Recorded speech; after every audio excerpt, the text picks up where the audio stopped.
obviously the Knicks versus the Miami Heat many, many years ago. Do you think that what happened to your Knicks team that year has served as a deterrent for the last 20 years? Because we don't see it very much anymore in the NBA, Jeff.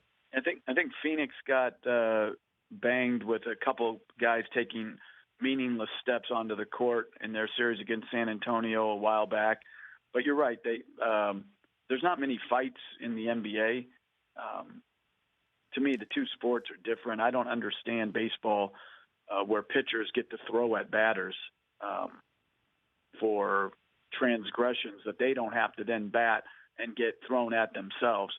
You're talking about, to me, an entirely different thing where there's this baseball code that makes zero sense to me, where you're throwing this projectile at 100 miles an hour that could seriously hurt someone. So I don't know what rule should be instituted there. I know the one that we dealt with the Knicks, it was rightly applied in some instances as it regards to Patrick Ewing taking a half step onto the court. It was wrongly done, but there's really no place in any sport other than maybe hockey for fighting. Do you think you would have won that series if not for that fight at the end of Game 5 in that one, Jeff? Not to hit that way back machine. Yeah, what do you think? Listen, you never know, but you would have liked to have had your chance. Listen, that was my fault that I allowed.